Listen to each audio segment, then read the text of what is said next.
तुम्ही स्वामी भक्त आहात का? तर ही बाबा सबनीसांची गोष्ट तुमच्यासाठी आहे. स्वामी समर्थांच्या सान्निध्यात अनेक हिरे चमकले, पण त्यातील सबनीस नावाचा हा हिरा स्वतः स्वामींच्या कृपेने उजळून निघाला होता. अक्कलकोट संस्थानाचे काम पाहणारे बाबा सबनीस गृहस्थाश्रमी असूनही विरक्त कसे झाले आणि स्वामींनी त्यांना अक्कलकोटला येण्याचा संदेश कोणामार्फत दिला? पाहूया अध्याय 25 मधील ही प्रेरणादायी कथा. आजोबा, हे बाबा सबनीस कोण होते? ते तर राजवाड्यात काम करायचे ना, मग ते साधू कसे बनले? श्री गुरु लीलामृत अध्याय 25. बाळा, बाबा सबनीसांचे पूर्ण नाव रामचंद्र नाईक होतं. ते अक्कलकोट संस्थानात सबनीस म्हणजे कारकुनीचं काम करायचे, पण त्यांच्या मनात कायम ईश्वराची ओढ होती. एके दिवशी त्यांना स्वामींच्या कीर्तीबद्दल समजलं आणि ते आपलं काम सोडून थेट माणिक नगराला माणिक प्रभूंच्या दर्शनाला गेले. तिथेच त्यांची पहिली भेट स्वामी समर्थांशी झाली. म्हणजे स्वामींनी त्यांना तिथेच दर्शन दिलं? तर मग माणिक प्रभूंनी त्यांना काय सांगितलं? बाळा, माणिक प्रभूंनी बाबांना सांगितलं की हे स्वामीराज साक्षात जगदुद्धारक दत्तात्रेय आहेत. 2 वर्षांनी ते तुमच्या अक्कलकोटला येतील,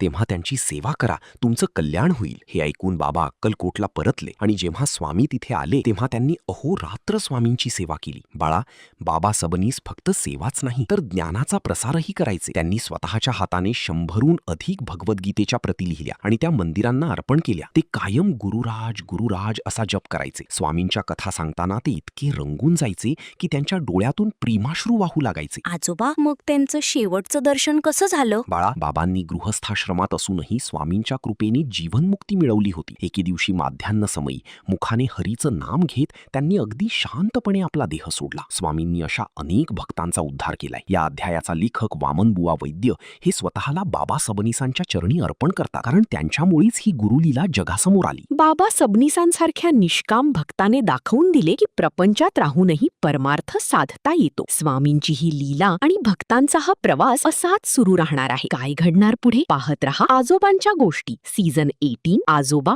नातू आणि अक्कलकोट. भेटू लवकरच पुढच्या भागात. श्री स्वामी समर्थ.